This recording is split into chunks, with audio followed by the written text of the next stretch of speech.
Welcome into A to Z Sports Prime Time on this Tuesday night. Happy training camp to you.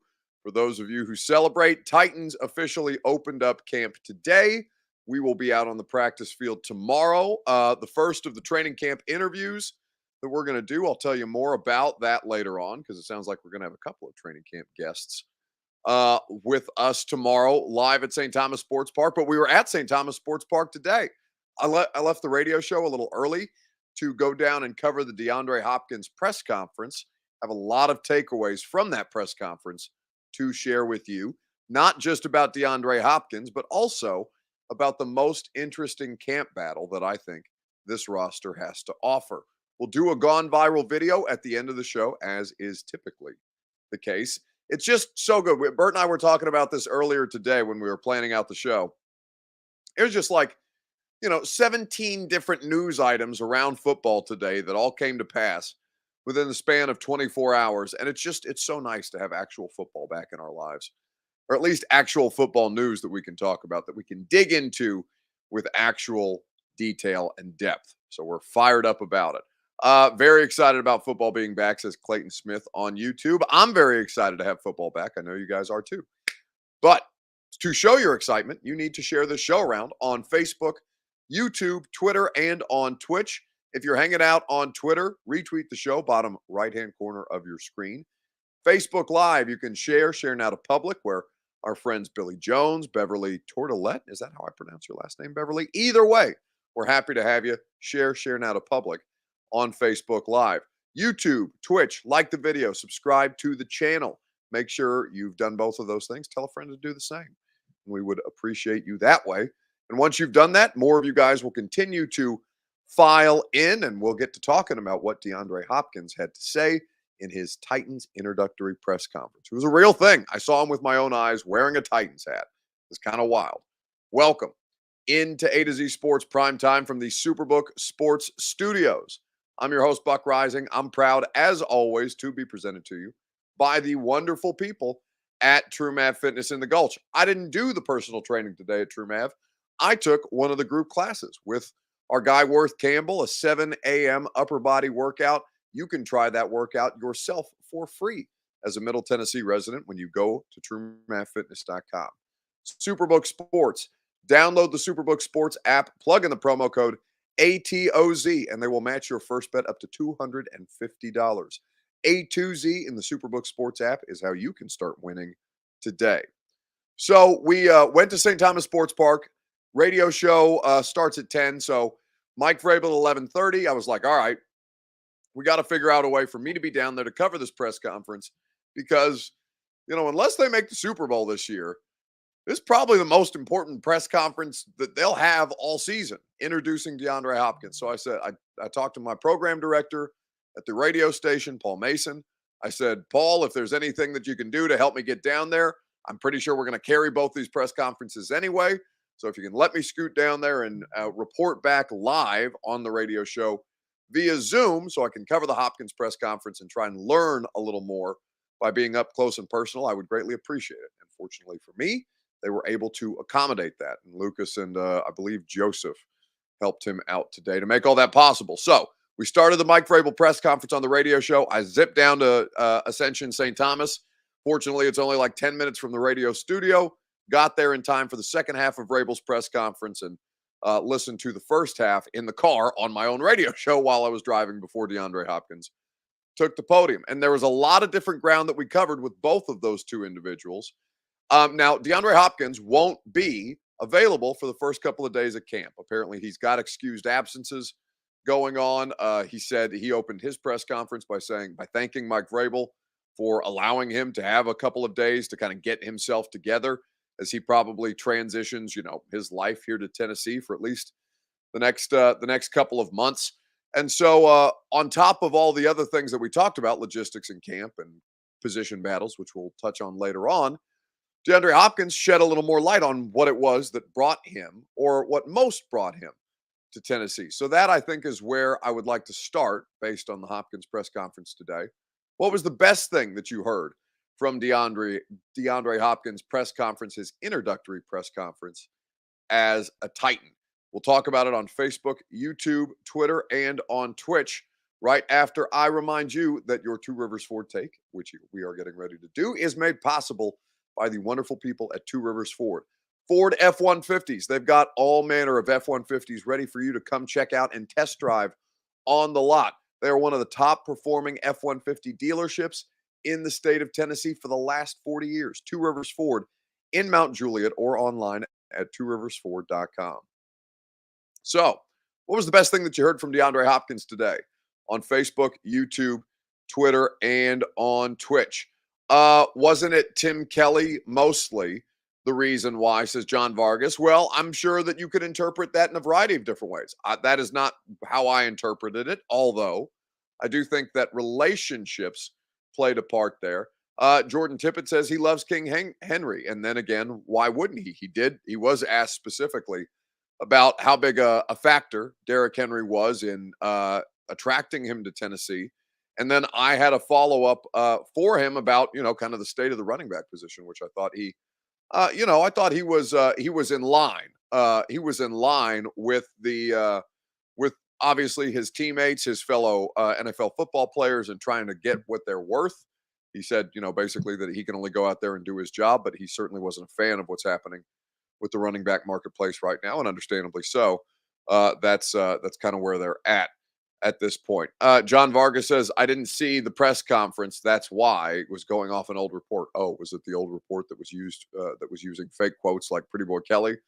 That our dear friend and colleague Paul Kaharski texted a number that he thought was DeAndre Hopkins. That wasn't DeAndre Hopkins. And whoever was on the other side of that text took him for a bit of a ride. So, yes, John, I would say, again, do just a little bit more discerning and vetting then that would because you would of course have seen that was a false report, that Paul put out a correction to that effect.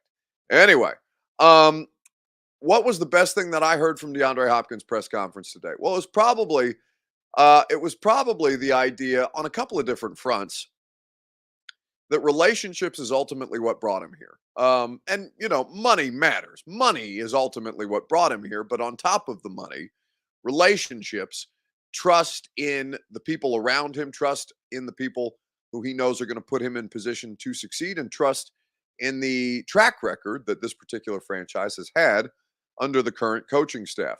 DeAndre Hopkins values his relationship with Mike Vrabel. That was something he spoke to earlier today. Situations. Oh, that helps a lot, especially someone in my situation going to year 11. Wanting to be somewhere around people that I'm comfortable with. Vrabel and I, we've always kept communication over the years.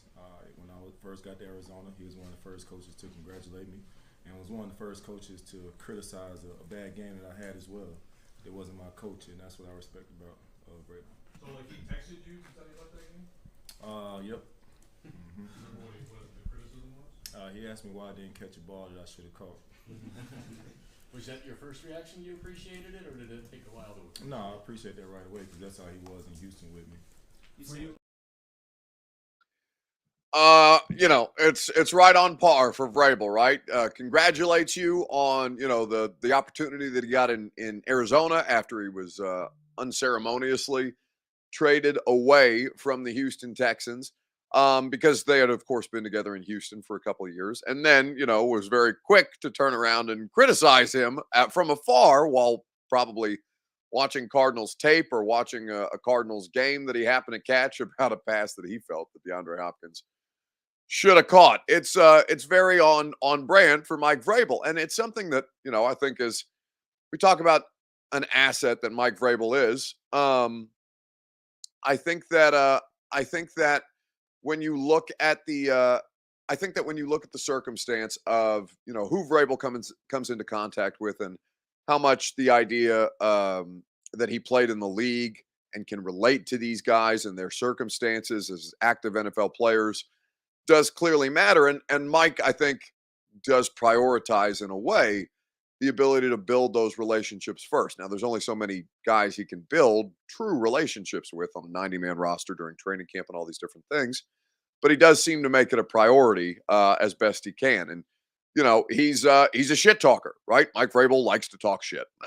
And most football players do as well. And the idea that he's just as comfortable sending congratulatory texts as he is sending constructive criticism, shall we call them, via text is always something that I think you can appreciate about Mike. He's relatable, right? It's why Patrick Mahomes liked the experience.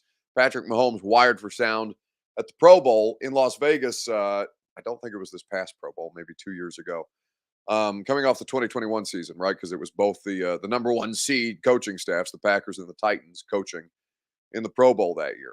And Patrick Mahomes, wired for sound, talked about how, you could tell why guys like playing for Vrabel. Aaron Rodgers has talked about this, just enjoying Mike Vrabel's company and presence when they play in those celebrity golf tournaments at Lake Tahoe every summer.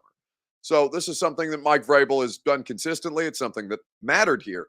And even when Mike tells us at a press conference, and you guys might remember this quote, at some point we asked him, I think, whether it was in free agency, prior to free agency, whether it was or around the draft, whether it was during spring work that they got in with voluntary or mandatory minicamp.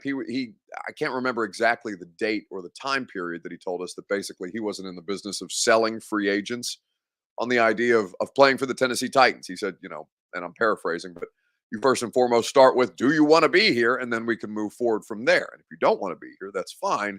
We just have to establish that ground rule first and foremost. And I'm sure Mike does a little more selling than he wants to give himself credit for, that he'd publicly give himself credit for. But the relationship building that Vrabel has consistently done over the course of his career, it pays dividends. And obviously that was something that, along with the money, mattered to DeAndre Hopkins here.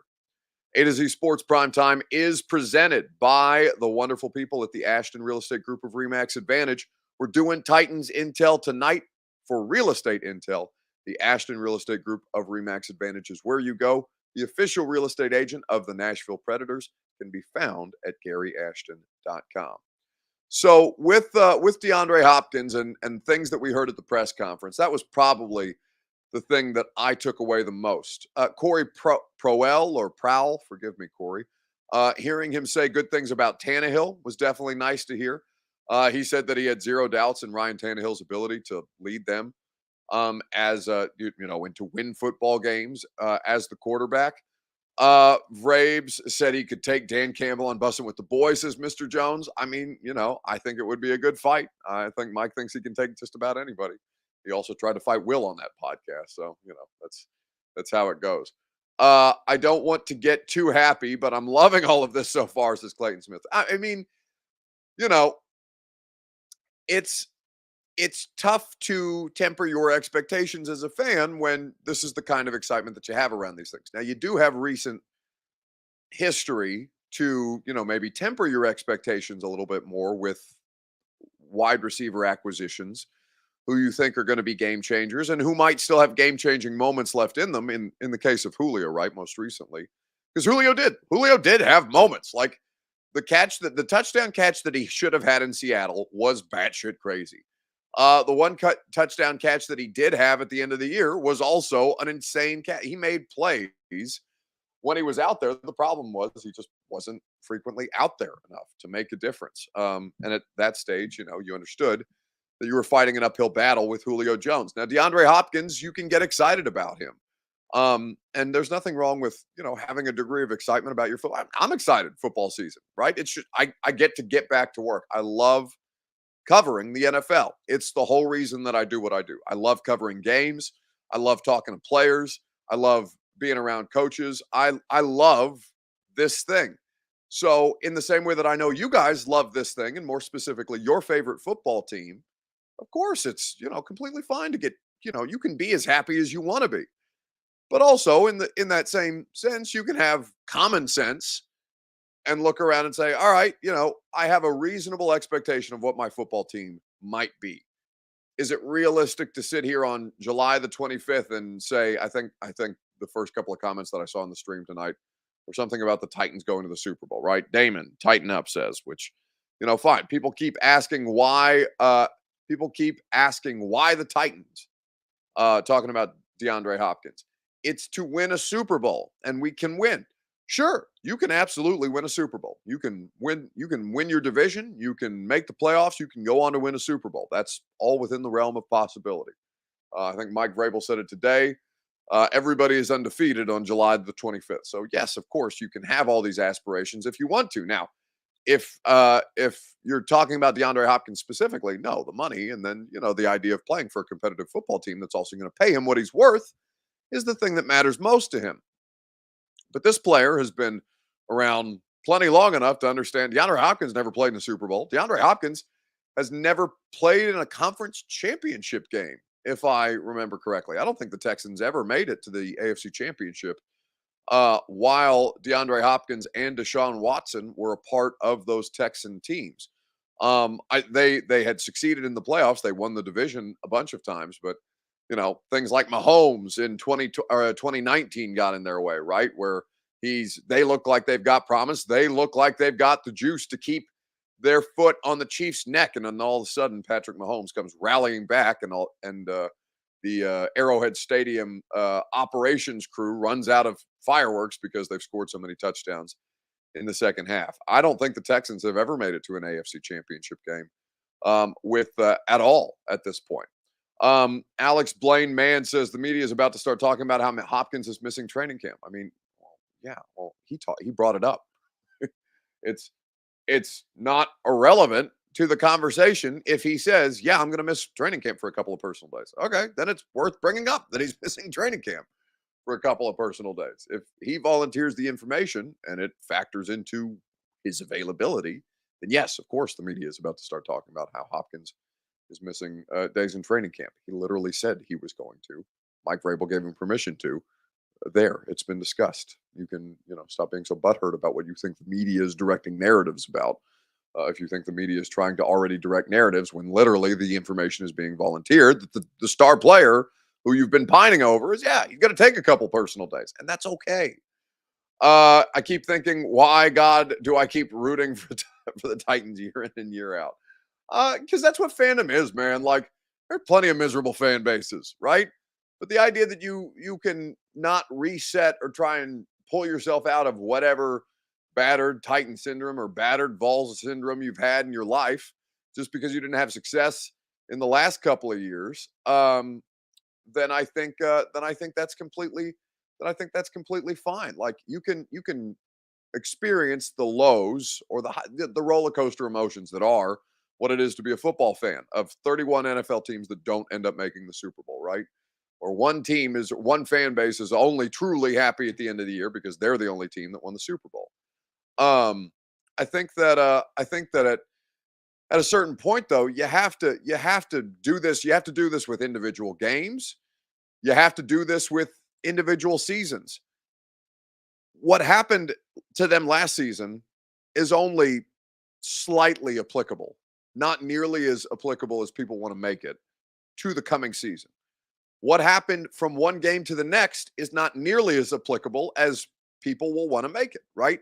These are 17 single game sample sizes. These are single season sample sizes. And you take each season, you take each game as they go. And I understand that the idea that it's hard to do those things because you want to talk about, well, if they did all these great things against the Packers, why can't that happen against, I can't remember who their opponent was the next week, maybe the Bengals after the November 17th Thursday night football game, and go through all the different things. Well, no situation is created equal, even as you think it should be in the same season. It's just not ever that easy, which is what makes this sport so successfully built for parity. Excuse me. Jeremy Cornwell says Buck becomes one spicy chicken nugget when y'all speak negatively about the media. No, I think for the most part, I mean, I did. You're correct, but that's because I thought that was a dumb comment. Like, I will self-admit to being a spicy chicken nugget when there are dumb comments made. Now, occasionally there are dumb comments made about the media, but you can say, who was the dude in here talking when I was trying to do actual DeAndre Hopkins analysis a couple of weeks ago, came in here and cited his Madden ratings as to why I should be treating him with greater disrespect. That is also a stupid comment. That also turned me into a spicy chicken nugget. So I don't think that the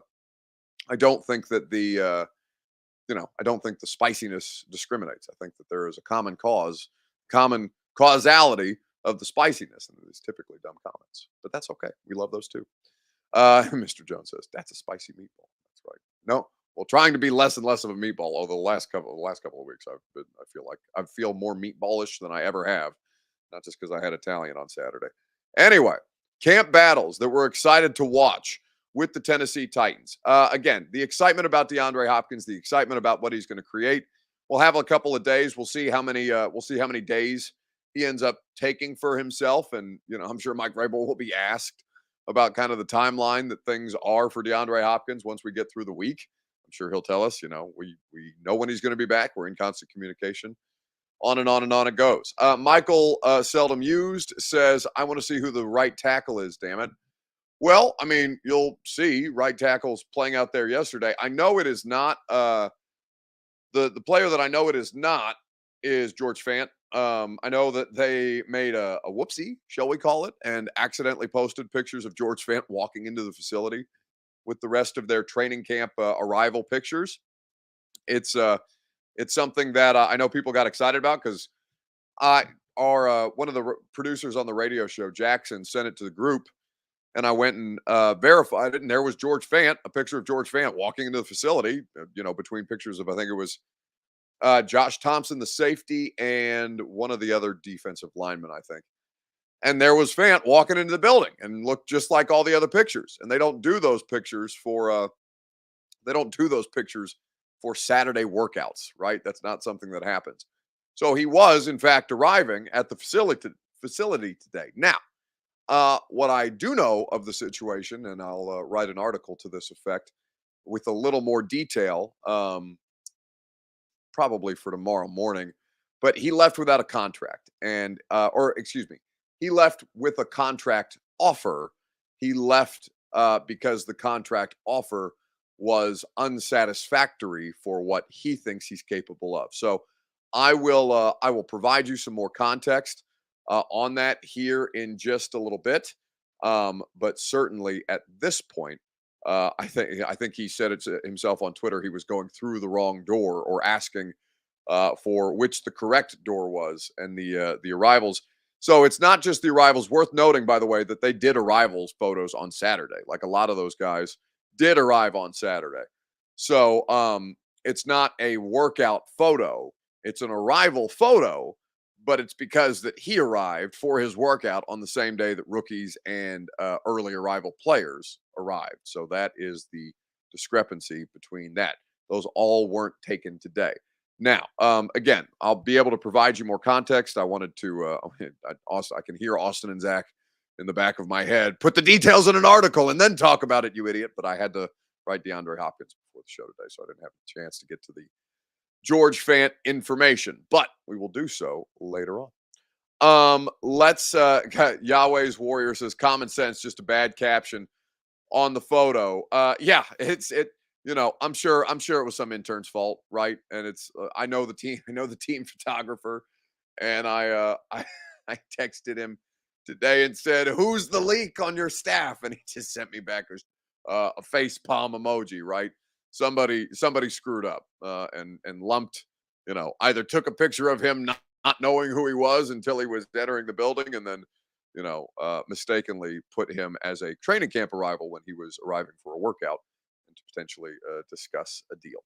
So let's keep it moving. Let's talk about camp battles, because right tackle is now officially a camp battle. We'll talk about which camp battle you're most excited to watch on Facebook, YouTube, Twitter, and on Twitch. We will discuss at length together right after I remind you that the Primetime Show is made possible by TrueMath Fitness in the Gulch. Go to TrueMathFitness.com for your first workout free. I don't often take the group classes at TrueMath just because it works better for my schedule to do the personal training on Tuesdays and Thursdays. So it'd been a while since I'd been to a group class, but I went to the 7 a.m. upper body workout at TrueMath this morning. Had a great time. Always a good atmosphere in there with their great coaching staff. Workout different from the last time that I done a group upper body workout class at TrueMath. That's because they don't recycle their workouts. They come up with an organic workout plan for the classes each and every day. Whether you do the personal training, whether you like group workout classes, or if you just want to sign up to be a member and use their open gym, TrueMathFitness.com is where you go. Your first workout is free. So position battles. Right tackle, for sure, position battle. I think that is going to be a popular one. Andy Lewis says, did NPF appeal and lose? Heard he was going to appeal it. I had heard nothing to the effect of an appeal. I don't think those things are appealable. I need to double check. But I think the appeals process for those things is a hell of a lot more stringent than, for example, appealing like a PED suspension. But I can tell you for certain that I have heard nothing to the effect of NPF appealing that situation. The only thing that he was not appealing but protesting was the idea that he might have initially been lumped in with guys who bet on NFL games. His suspension was different because he was not betting on NFL games. He was simply betting on he was betting in a team facility, not on NFL games. Michael says, I don't want one leg Lawan back, but Ben Jones would be a welcomed face. Yeah, Ben's not going to be available to start the season. And I mean, for those of you who listen to the radio show, Ben did damn near 3 hours with me at SEC Media Days because he had texted me the night before and said, hey, if you want to talk about the best college football team in the country and a little D-hop, I'd be happy to do it. And so we took we took a credential from one of the promo people at the Zone. We ran it down to Ben, and we snuck him up into SEC Media Days with us because, of course, Ben played for the Georgia Bulldogs and played with DeAndre Hopkins in Houston, so had some particularly good insight. But yeah, Ben, if he were to sign with a team, would be on PUP right now. He said that on the radio show. He said he's just had a bunch more surgeries and that he would not be available physically for a team in training camp right now. So he was taking advantage of a little more downtime at this stage of his career. So Ben Jones, if you were to sign him, would not be immediately available, and you would have to work Brewer at center anyway. So as you look through the different position battles, I think offensive line is going to be one that comes back to over and over and over again. Corey says, what do I think of the kicking situation?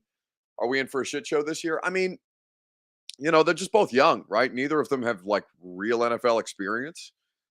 So once you get them into preseason, I guess you'll start to see how they handle, live game atmosphere and stuff like that. That'll be the best sample size. I mean, obviously they both kicked in college, so it's not like they haven't kicked in front of crowds before. But I mean, there's nothing right now that like actively discourages me from, or that would make me feel bad about the kicking situation, other than the fact that these are two, very inexperienced kickers.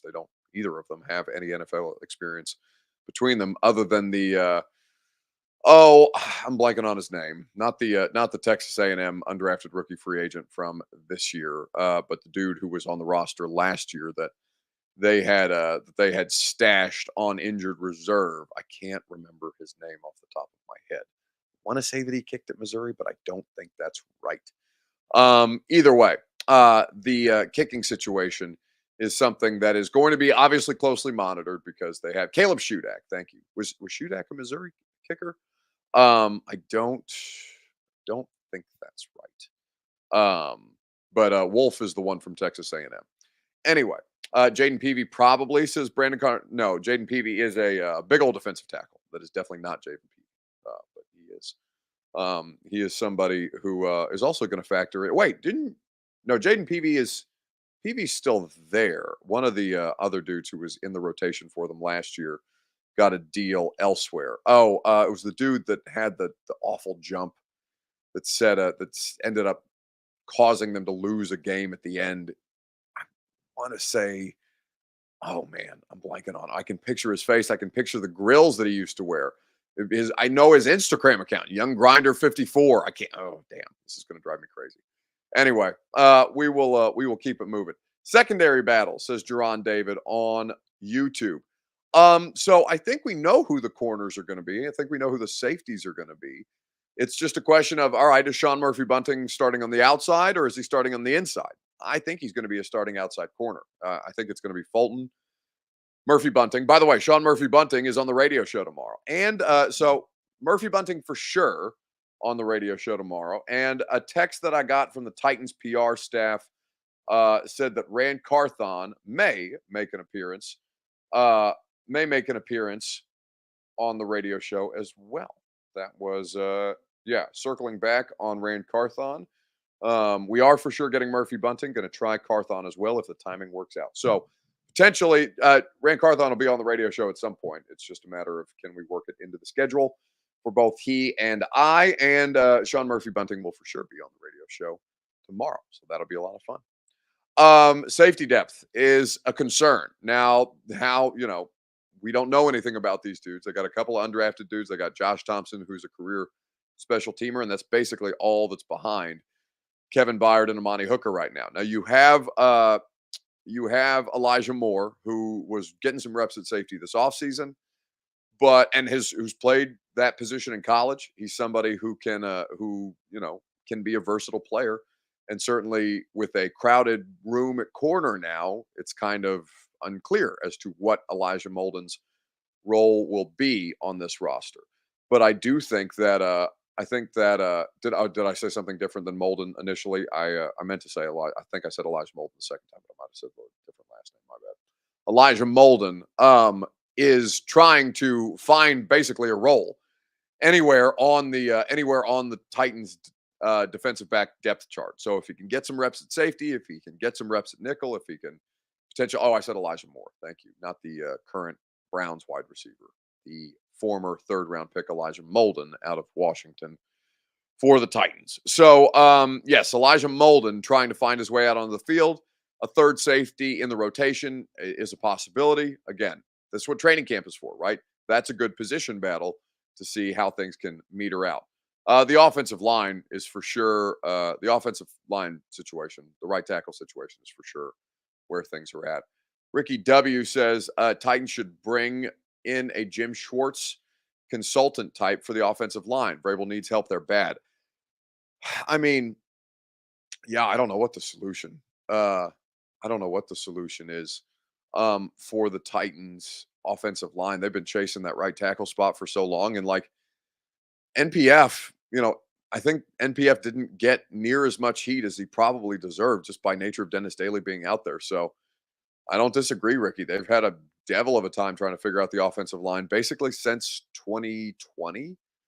And even then, they managed the offensive line situation well enough in 2020 when Lawan went down. But yeah, really since the Isaiah Wilson miss, have they just had all kinds of misses across the offensive line situation, and they haven't been able to rectify it. Brandon Connor says, go get George Fant. Well, again, I'll give you some details as to why he didn't sign with them after his workout yesterday later on. But in the meantime, the position battle that I'm most excited to see is, in fact, it's not, in fact, the right tackle situation, but it's the backup quarterback situation. And Mike Vrabel today was very complimentary about the current backup quarterback who is occupying the role behind Ryan Tannehill heading into training camp. Joint practice. Yeah, I think that we're conscious of that. Again, I thought Malik came out of the spring with clearing improvement.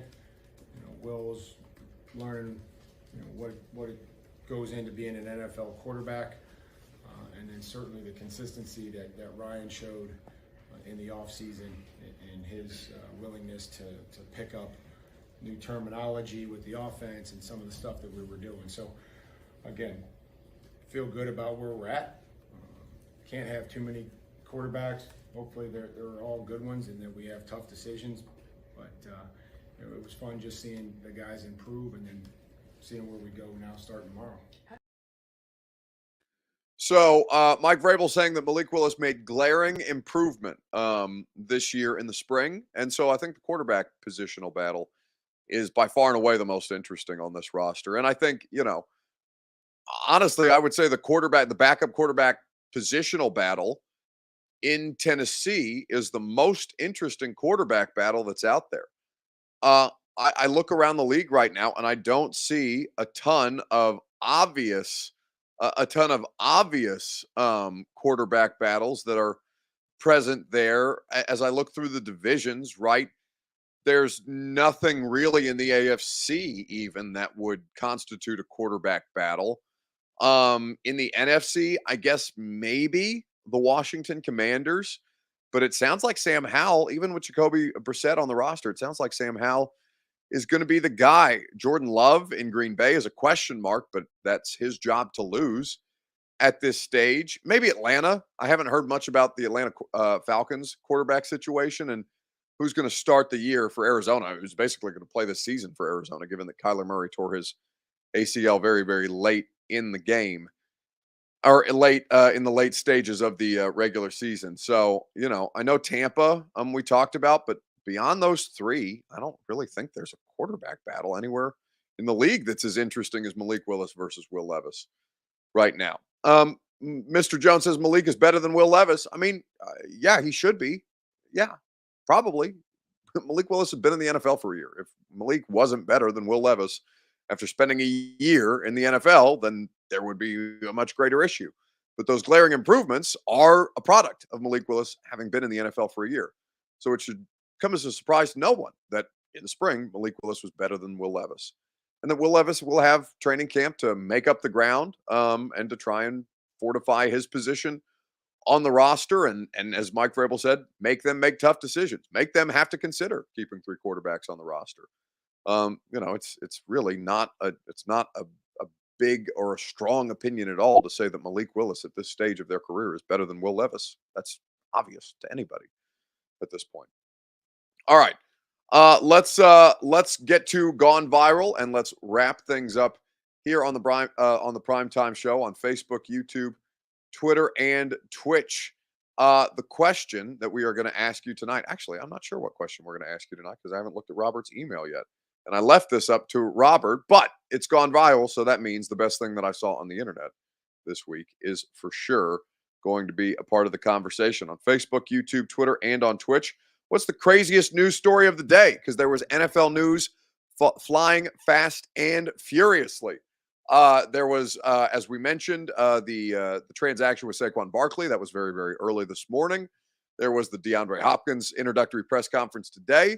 There was a couple of different roster transactions. Justin Herbert got a new deal. What was the craziest news story of the NFL news cycle now that things are back up and rolling? We'll talk about it together on Facebook, YouTube, Twitter, and on Twitch right after I remind you that the Primetime Show is made possible by Superbook Sports.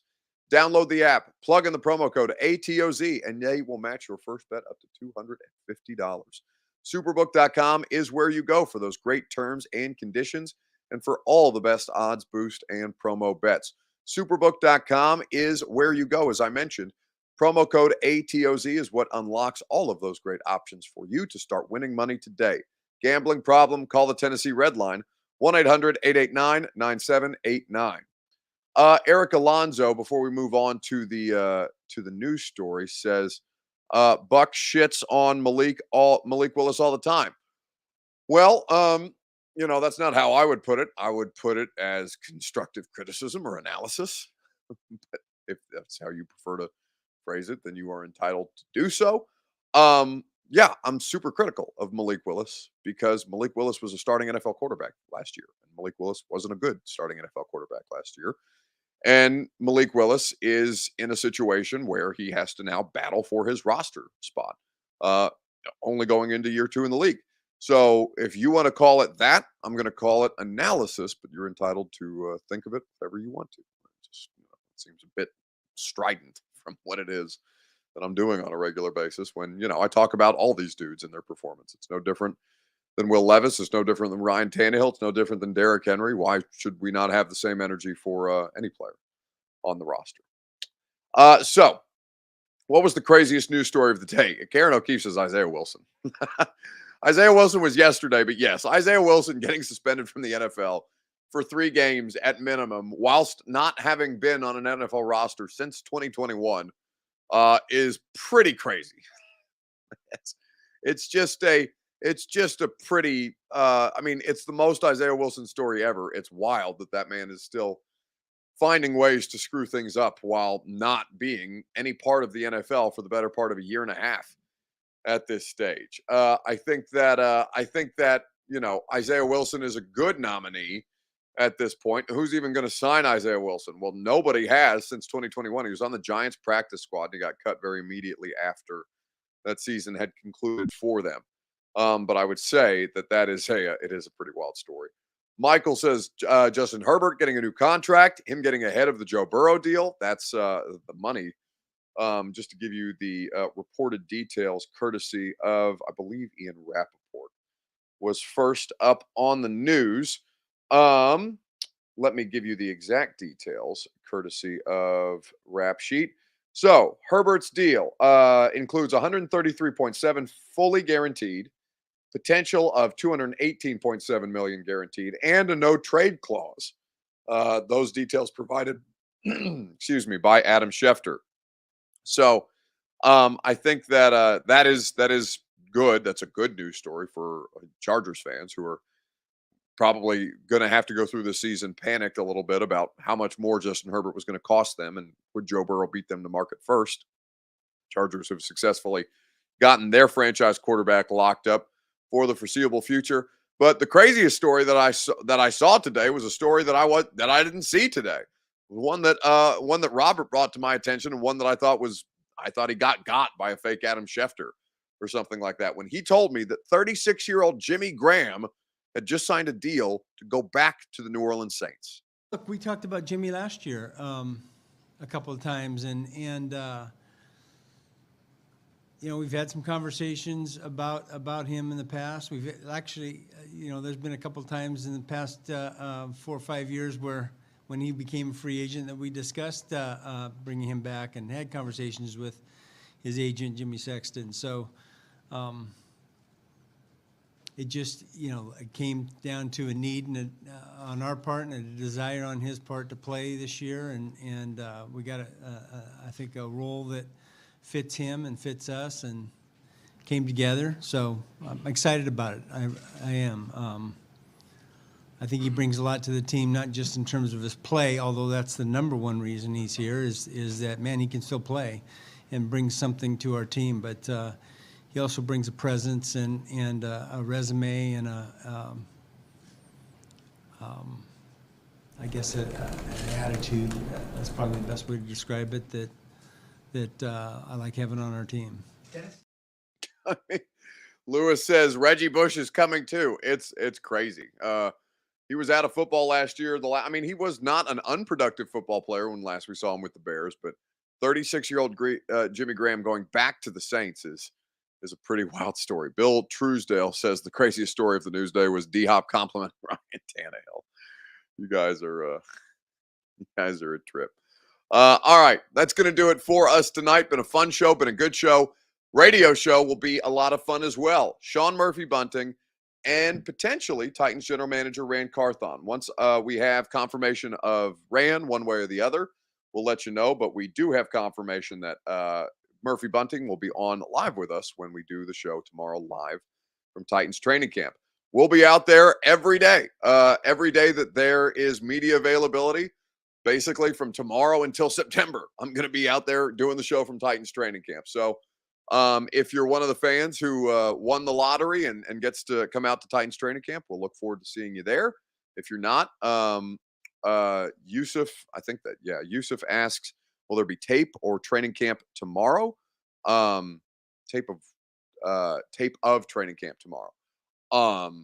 I mean, I'm sure they'll put out like highlights and shit like that. And, you know, we'll take videos when we're allowed to shoot videos for social media. But like, will there be, you know, I don't know that they're going to like do tape breakdowns of their training camp practices at this point. But yeah, there will be social media stuff for sure. All right.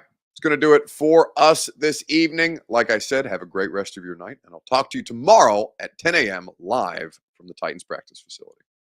Are you surprised to hear that? Certainly not. The first year we took it to the limit.